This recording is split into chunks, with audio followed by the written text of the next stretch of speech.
इस कहानी की शुरुआत एक बेहद डरावने सीन से होती है। एक खुले मैदान में कुछ लोग एक अनुष्ठान कर रहे हैं, यानी कि कुछ रिचुअल कर रहे हैं। दो युवाओं को जमीन पर इस तरह से गाड़ा गया है कि उनका सर बाहर है और पूरा शरीर मिट्टी में दबा हुआ है। इस वातावरण में अजीब सी शांति और बेचैनी फैली हुई है। उनके पास खड़ी एक रहस्यमय औरत कुछ मंत्रोच्चारण करते हुए दिखाई दे रही है और कैमरा धीरे धीरे उसके चेहरे की ओर बढ़ रहा है। अब इससे पहले कि हम कुछ समझ पाते, ये सीन अचानक से कट हो जाता है। इसके बाद ये कहानी 6 दिन पहले लौटती है, जहाँ पर हम एक छोटे से गांव में पहुँचते हैं। वहाँ पर रहता है एक अमीर और प्रभावशाली किसान मुलवांतो, जिसे सब लोग मिस्टर म्यूल कहकर बुलाते हैं। उसकी जमीन गांव की बाकी जमीनों से कहीं ज्यादा उपजाऊ है। हर साल उसकी फसल बाकी किसानों से बेहतर निकलती है, जिससे लोग हैरान भी हैं और जलते भी हैं। कई बार लोग उससे पूछ चुके हैं कि उसकी जमीन में ऐसा कौन सा रहस्य है जो बाकी खेतों में नहीं है, मगर म्यूल तो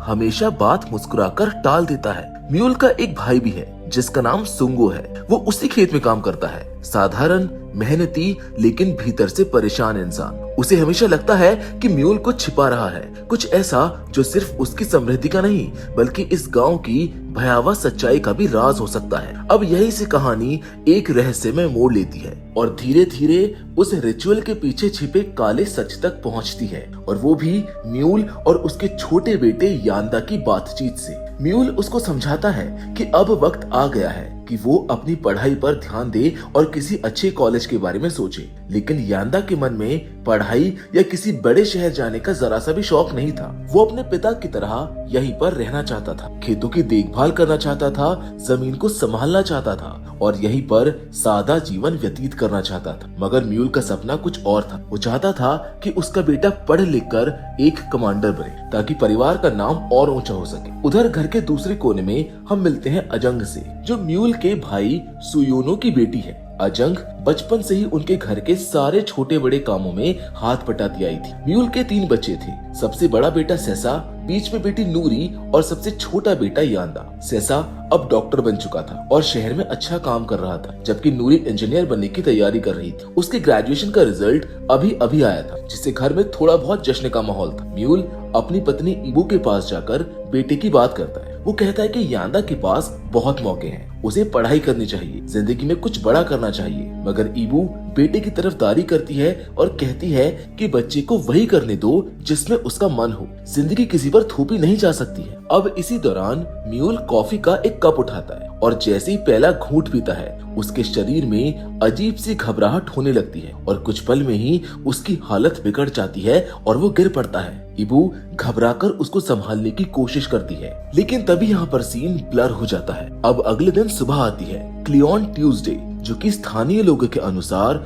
बहुत अशुभ माना जाता है। म्यूल नहाने के लिए बाथरूम में जाता है। वो शावर को ऑन करता है, लेकिन तभी अचानक गीजर में शॉर्ट सर्किट हो जाता है। बिजली का करंट पानी में फैल जाता है और बेखबर म्यूल उसी पर कदम रख देता है और एक झटके में ही उसकी मौत हो जाती है। पूरे परिवार पर जैसे पहाड़ टूट पड़ता है। जो घर कल तक हंसी से भरा हुआ था, अब मातम में डूब गया था। कुछ घंटों के बाद नूरी घर लौटती है। उसे पिता की मौत की खबर मिल चुकी थी। वो फूट फूट कर रोने लगती है। उसके साथ आता है उसका बड़ा भाई सेसा, जो अपने पिता को आखिरी बार देखकर टूट जाता है। इबू तो वैसे ही बेसुध हो चुकी थी। तभी म्यूल का पुराना दोस्त, जो गांव का मुखिया भी था, सेसा को एक अजीब लेकिन पारंपरिक बात बताता है। वो कहता है कि म्यूल की मौत क्लियॉन ट्यूसडे को हुई है, इसलिए परिवार को एक खास रिचुअल करना होगा, नहीं तो उसकी आत्मा अगले 5 दिनों के भीतर परिवार के बाकी लोगों को भी अपने साथ ले जाएगी। उस अनुष्ठान में मिट्टी के बर्तनों को रास्ते भर तोड़ना होता और साथ में फूलों और सिक्कों की भेंट चढ़ानी होती। लेकिन सेसा, जो पढ़ा लिखा और व्यवहारिक सोच वाला था, इस बात को अंधविश्वास मानकर ठुकरा देता है। उसे ये सब बकवास लगता है। आखिर उसके पिता अभी गुजरे थे और वो किसी क्लियॉन ट्यूसडे के श्राप जैसी बात पर यकीन नहीं करता था। खैर, अब वक्त आता है म्यूल के अंतिम संस्कार का। पूरा परिवार तैयार होता है, मगर इबू की तबीयत खराब होने के कारण शामिल नहीं हो पाती है। ऐसे में रिवाज निभाने की जिम्मेदारी सिर्फ नूरी और यांदा पर आती। दोनों रास्ते में चलते हुए हर कुछ कदम पर प्लेट्स तोड़ते जाते और कुछ फूल और सिक्के जमीन पर बिखेरते हैं, ताकि उसकी आत्मा को शांति मिले। म्यूल को दफनाने के बाद इबू और टूट जाती है। वो अपने पति से बेहद प्यार करती थी और उसकी अचानक मौत ने उसे अंदर से हिला दिया था। उसी रात जब परिवार वाले दुआ पढ़ रहे होते हैं, तो इबू को अपने पति की आवाज सुनाई देती, जैसे जैसे वो उसको पुकार रहा हो। वो बेसुध होकर उस आवाज के पीछे चल पड़ती है और रोते हुए कहती है कि उसे अपने साथ ले चले, वो उसके बिना नहीं रह सकती है। ये सब देखकर नूरी डर जाती है और अपनी माँ को संभालने दौड़ती है, लेकिन किसी को नहीं पता था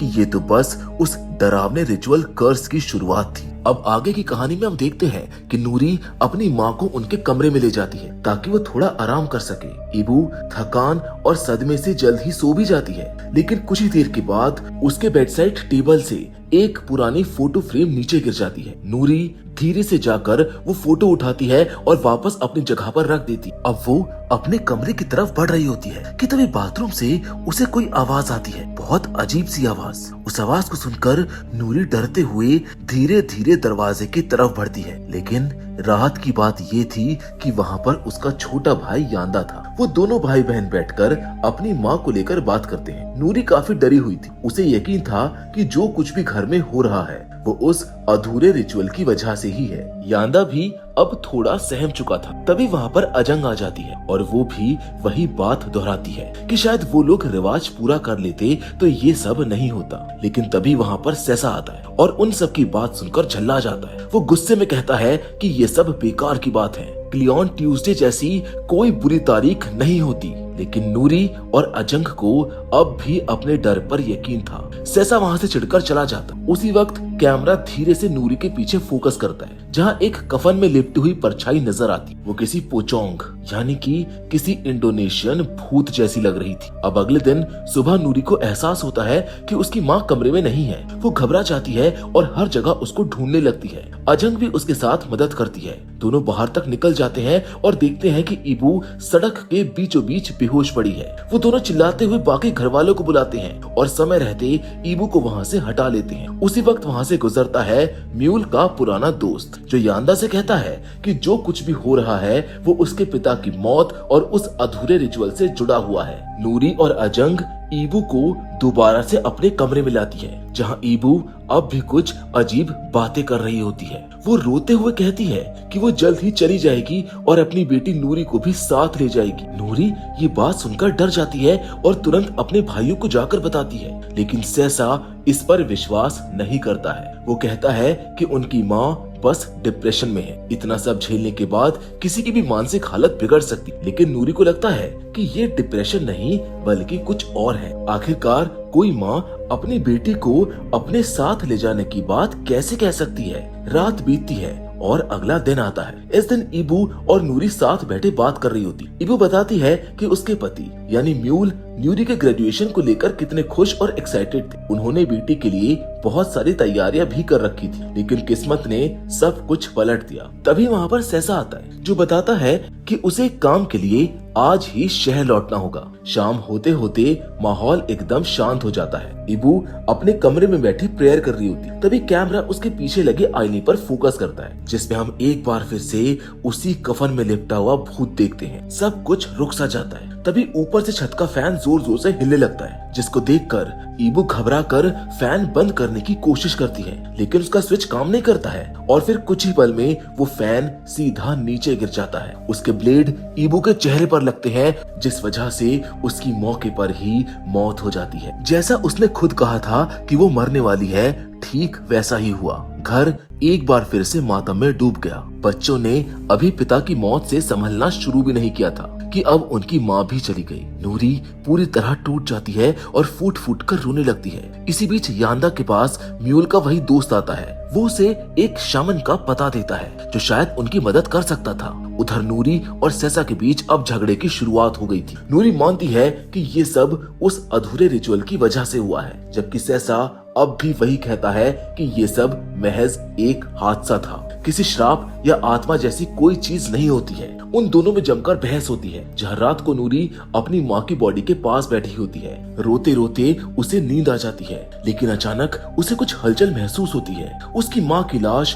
खुद ब खुद उठ बैठती है। नूरी डर के मारे पीछे हटती है और जैसी वो दोबारा दिखती है, बॉडी फिर से पहले जैसी सीधी हो जाती है। उसे खुद भी समझ में नहीं आता है कि जो अभी उसने देखा वो हकीकत था या फिर ख्वाब। दूसरी ओर सेसा पुल पर बैठा सिगरेट पी रहा होता है। तभी उसे अपने पीछे से माँ की आवाज सुनाई देती। जब वो पलट कर देखता है तो उसकी माँ की आत्मा उसके सामने खड़ी होती है और उसी वक्त उसके पास उसके पिता का भूत भी नजर आता है। अब तक जो सेसा इन सब बातों को मजाक समझ रहा था, अब उसे एहसास होने लगा था कि शायद ये सब सच है और अब क्लियोन ट्यूसडे का श्राप सच में उनके पूरे परिवार के पीछे पड़ चुका है। क्योंकि सेसा डॉक्टर था, इसलिए जो कुछ उसने देखा वो उसके लिए किसी भी हॉरर फिल्म से कम नहीं था। सामने जो घट रहा था उसने उसका खून जमा दिया था। वो डर के मारे अपनी बाइक उठाता है और तेजी से घर की तरफ भाग जाता है। यानी साफ था कि हिम्मत उसकी अब जवाब दे चुकी थी। घर पहुंचकर वो सीधा अपने रूम में जाता है। वो स्लीपिंग पिल्स निकालता है और खुद को सोने के लिए मजबूर कर देता है। अब सीन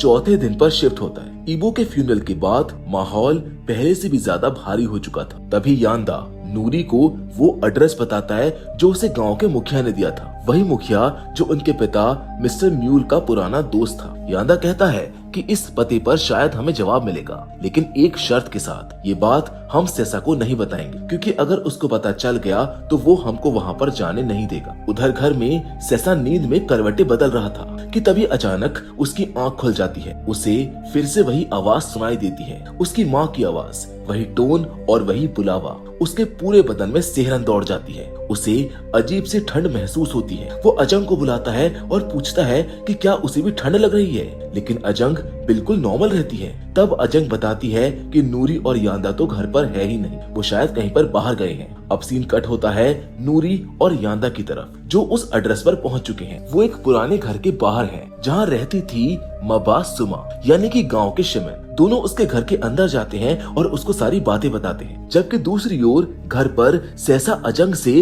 बार बार ये पूछ रहा होता है कि नूरी और यांदा आखिर कहाँ गए हैं। अजंग उसको बताती है कि उसने आखिरी बार यांदा को गांव के मुखिया से बात करते देखा था, तो हो सकता है कि शायद वो उन्हीं के कहने से कहीं पर गए हो। ये सुनकर सेसा थोड़ा चुप हो जाता है और अपने कमरे के अंदर चला जाता है। कमरे में पहुंचकर वो बिस्तर के नीचे कुछ ढूंढने लगता है, लेकिन तभी उसे कुछ ऐसा दिखाई देता है जिससे उसका दिल थम जाता है। उसे वहाँ पर अपनी माँ की आंख पड़ी हुई नजर आती है। वो चीखते हुए पीछे हटता है, लेकिन दोबारा देखने पर वो आंख वहाँ से गायब हो चुकी होती है। अब उसकी नजर वहाँ पर रखी एक छोटी सी काले कपड़े में बंधी एक पुड़िया पर पड़ती, जो किसी ब्लैक मैजिक से जुड़ी लग रही थी। वो उसे उठाकर उसका फोटो खींचता है और तुरंत नूरी को भेज देता है। तभी खिड़की का दरवाजा जोर से खुलता है। हवा का एक तेज झोंका कमरे में आता है और सब कुछ अस्त व्यस्त हो जाता है। सेसा डर कर खिड़की की ओर देखता है और तभी उसे बाहर अपने पिता की लाश दिखाई देती है। वो हैरान रह जाता है और पल भर के लिए नजरें फेर लेता है, लेकिन जब दोबारा देखता है तो उसके पिता जिंदा उसके सामने खड़े होते हैं। सेसा का दिल तेजी से धड़कने लगता है, जिसके बाद वो अपने पिता की उस झलक का पीछा करते हुए घर से बाहर चला जाता है और ये सीन फिर से कट हो जाता है। दूसरी ओर नूरी और यांदा अब भी माबा सुमा के घर पर बैठे हुए हैं, जहाँ सुमा उन्हें बता रही होती है कि उनके घर पर एक बहुत पुराना श्राप चल रहा है। तभी नूरी के फोन पर अजंग का कॉल आता है। वो बताती है कि सेसा गायब हो गया है और घर पर नहीं है। ये सुनकर वो दोनों घबरा जाते हैं और तुरंत वहाँ से घर लौटने का फैसला करते हैं। उधर गांव में भी लोग सेसा को ढूंढने निकल चुके थे, लेकिन उसका कहीं पर भी कोई पता नहीं था। अब हम सेसा को देखते हैं, जो अपने पिता को ढूंढते हुए खेतों और जंगलों में भटक रहे थे। तभी उसके सामने उसकी माँ की आत्मा आ खड़ी होती है। वो डर के मारे उल्टे पैर भागने लगते हैं, लेकिन अचानक उसका पैर एक बियर ट्रैप में फंस जाता है। उसके पैर से खून निकलने लगता है और वो दर्द से चीख उठता है। उसी वक्त वहाँ पर नूरी और यांदा भी पहुँच जाते हैं और अपने भाई को ढूंढने लगते हैं, लेकिन तब तक सेसा बुरी तरह घायल हो चुका होता है। किसी तरह वो खुद को उस फंदे से छुड़ाता है और सड़क की तरफ लंगड़ाते हुए पहुँचता है। वो एक पिकअप ट्रक को हाथ देकर रोकता है और ड्राइवर से कहता है कि प्लीज मुझे नजदीकी क्लिनिक तक छोड़ दो। ड्राइवर उसकी हालत देखकर मान जाता है और उसे वहाँ तक छोड़ देता है। सेसा क्लिनिक के बाहर उतरता है और अंदर चला जाता है, लेकिन अंदर अंधेरा था। कोई डॉक्टर नहीं था, न ही कोई नर्स। पूरा क्लिनिक खाली था। वो खुद ही स्ट्रेचर पर लेट जाता है ताकि कोई उसको देख ले। तभी धीरे धीरे स्ट्रेचर खुद ब खुद चलने लगता है, जिसे खींचने वाला कोई और नहीं बल्कि उसके माँ और बाप की आत्माएं थी। वो ये देखकर बेहोश हो जाता है और जब उसकी आंख दोबारा खुलती है तो वो खुद को मॉर्चरी में पाता है, मुर्दों के बीच में। वो घबराकर उठने की कोशिश करता है, लेकिन तभी एक एक करके सारी डेड बॉडीज हिलने लगती है। ऐसा लग रहा था जैसे वो सारी डेड बॉडीज अब जिंदा हो गई हो और उसकी तरफ बढ़ने लगी हो। सेसा पूरी तरह डर जाता है। वो वहाँ से भागने की कोशिश करता है, लेकिन भागते हुए उसका पैर फिसल जाता है, जिस वजह से उसका सर एक नुकीले लोहे पर जा लगता है और उसी पल उसकी भी मौत हो जाती। गांव में खबर फैल चुकी थी कि किसी पिकअप ट्रक ड्राइवर ने सेसा को क्लिनिक के बाहर उतारा था। जब नूरी और यांदा बाकी गांव वालों के साथ वहां पर पहुंचते हैं तो उन्हें सेसा की लाश मिलती है। नूरी वहीं गिरकर फूट फूट कर रोने लगती। एक ही परिवार में लगातार 3 मौतें, पिता, माँ और अब बड़ा भाई। उनके लिए ये किसी बुरे सपने से कम नहीं था। सेसा उनके लिए उनके पिता की तरह था जो अब चला गया था। अब 5वां दिन शुरू होता है। घर में पूरी तरह सूना और सन्नाटा पसरा हुआ था। नूरी और यांदा बैठकर बस यही सोच रहे थे कि काश अगर माँ और भाई उस रिचुअल को पूरा कर लेते तो शायद ये सब नहीं होता। अब वो दोनों भाई बहन बस यही सोच में डूबे हुए थे कि शायद वो उस रिचुअल की वजह से बच गए हैं, लेकिन किस्मत को कुछ और ही मंजूर था। रात धीरे धीरे गहराने लगती है और तभी नूरी को भी वही अजीब सी ठंड महसूस होने लगती। ठीक वैसी ही ठंड जैसे पहले उसकी माँ और फिर उसके बड़े भाई को हुई थी। मतलब ये साफ था कि अब अगला नंबर नूरी का था। डर के मारे नूरी अपने कमरे में जाती है और अपने भाई सेसा के भेजे हुए उस फोटो को देखती है जिसमें वो रहस्यमय पुड़िया दिखाई दे रही थी। उसे याद आता है कि शायद ऐसी कुछ चीज उसके कमरे में भी रखी हुई थी। वो तुरंत अपने बिस्तर के नीचे देखती है और वहाँ पर भी एक वैसी ही पुड़िया होती। ये देखकर उसका दिल जोर जोर से धड़कने लगता है। वो तुरंत ये अपने भाई यांदा को बताती है। वो दोनों ये जानकर हैरान रह जाते हैं। अब वो दोनों दौड़ते हुए फिर से माबा सुमा के घर पहुंचते हैं। वही शमन जो पहले उनकी मदद कर रही थी। उस पुड़िया को देखकर वो समझ जाती है कि उनके पूरे परिवार पर किसी ने काला जादू किया है। वो कहती है कि मौत अब तुम्हारे पीछे नहीं, तुम्हारे घर में घूम रही है। असल में ये सारी आत्माएं जो उन्हें अपने माँ बाप की शक्ल में दिख रही थी वो सच में उनकी आत्माएं नहीं थी। वो मौत का रूप थी जो बस उनका चेहरा लेकर डर फैला रही थी। और गौर से देखा जाए तो अभी तक किसी को किसी आत्मा ने हाथ तक नहीं लगाया था। सबकी मौतें हादसों में हुई थी, यानी ये सब प्लानिंग के साथ हुआ था। अब सबसे बड़ा सवाल ये था कि आखिर मौत को उनके पीछे भेजा किसने है और क्यों। सुमा बताती है कि अब केवल एक ही रास्ता बचा है, तापा पैदाम, यानी मौत को उल्टा मोड़ने वाला रिचुअल, जिसके बाद वो दोनों को जमीन में आधा गाड़ देती। बस उनका सर बाहर रहता है और वो मंत्र पढ़ना शुरू करती है। ये रिचुअल बेहद खतरनाक था क्योंकि इसका मतलब था कि मौत को जिसने बुलाया है वो अब खुद उसी की गिरफ्त में आएगा। और होता भी ऐसा ही है क्योंकि मौत सबसे पहले पहुंचती है सुयेनो के पास, यानी कि मिस्टर म्यूल के छोटे भाई के पास। असल में यही इंसान इन सब का जिम्मेदार था। जहाँ पर हम एक भयानक सीन में देखते हैं कि मौत उसके ऊपर एसिड गिरवा देती है जिससे उसका चेहरा जल जाता है और वो वहीं पर तड़प तड़प कर मारा जाता है। इसके बाद हमें एक फ्लैशबैक दिखाया जाता है जो इस पूरी कहानी की जड़ें खोल देता है, जहाँ पर हमको पता चलता है कि कुछ साल पहले सुयेनो का एक भयंकर एक्सीडेंट हुआ था जिसमें उसकी पत्नी की मौत हो गई थी। उस वक्त उसके भाई मिस्टर म्यूल ने उसकी मदद करने का वादा किया था। उसने कहा था कि वो अजंग को पढ़ाई के लिए कॉलेज भेजेगा और उसके खेतों की देखभाल भी करेगा, लेकिन धीरे धीरे म्यूल ने धोखे से उसकी सारी जमीन अपने नाम करवा ली और सुयेनो को पागल घोषित करवा दिया। अजंग जो कॉलेज जाने वाली थी उसे घर में घोड़ों की देखभाल के काम पर लगा दिया गया। जब सुयेनो को पता चला तो उसके अंदर का गुस्सा काला हो गया। उसने एक तांत्रिक से मिलकर काला जादू किया और मौत को अपने ही भाई और उसके परिवार के पीछे छोड़ दिया। हर सदस्य के नाम की एक एक पुड़िया बनाई गई थी जिन्हें अजंग ने खुद उनके बिस्तर के नीचे रखा था। उन पुड़ियों में मोर्चरी की मिट्टी और कुछ श्रापित वस्तुएं थी और ऐसा रिचुअल एक बार हो जाए तो उसको तोड़ना लगभग नामुमकिन होता है जब तक कि कोई बहुत ताकतवर शमन ना हो। अब सीन वापस प्रेजेंट टाइम में आता है। मौत अब अजंग के पीछे थी। अजंग घर लौटती है और घोड़ों को अस्तबल में ले जाने की कोशिश करती है, लेकिन घोड़ा अचानक बेकाबू होकर उसको खींचता हुआ जंगल की ओर ले जाता है। वहाँ पर एक पेड़ की नुकीली डाली सीधे उसके शरीर के आर पार चली जाती है और वो वहीं पर दम तोड़ देती। इस मौत के साथ ही रिचुअल पूरा होता है और आखिरकार मौत का सिलसिला रुक जाता है, जिसके बाद सीन कट होता है कब्रिस्तान पर, जहाँ नूरी और यांदा अपने माता पिता और भाई की कब्र पर फूल चढ़ा रहे होते। यांदा पूछता है कि अब तो तू वापस कॉलेज जाएगी ना, लेकिन नूरी मुस्कुराकर कहती है अभी नहीं, मैं यहीं पर रहूं, गांव वालों की मदद करूं। उन दोनों के बीच सन्नाटा छा जाता है। यांदा सोच में डूबा होता है कि क्या हम सच में उस प्लेट वाले रिचुअल से बचे थे या फिर ये सब शमन का काम था। अच्छा, ये मूवी यहीं पर खत्म हो जाती है, लेकिन तभी इस मूवी में एक मिड क्रेडिट सीन आता है जहाँ पर हम कैमरे में देखते हैं विलेज हेड बोधी को। वही शख्स जो मिस्टर म्यूल का पुराना दोस्त था, वो अब माबा सुमा से मिलने आता है। सुमा उसे देखकर मुस्कुराती है और नमस्कार करती, जबकि बोधी अजीब सी मुस्कान के साथ उसकी तरफ देखता है। ये सीन साफ इशारा करता है कि असली खेल तो शायद विलेज हेड का था। शायद उसी ने सुएनो को इस रिचुअल के बारे में बताया ताकि ये दोनों भाई एक दूसरे को खत्म कर दें और बाद में सारी उपजाऊ जमीन उस हेड के पास चली जाए। वैसे अब सब कुछ खत्म हो भी चुका था। दोनों भाई, उनकी पत्नियां और लगभग पूरा परिवार, बस नूरी और यांदा जैसे दो मासूम बच्चे ही बचे थे। यानी अब उनके पास बची हुई जमीन पर कब्जा करने का रास्ता पूरी तरह साफ था।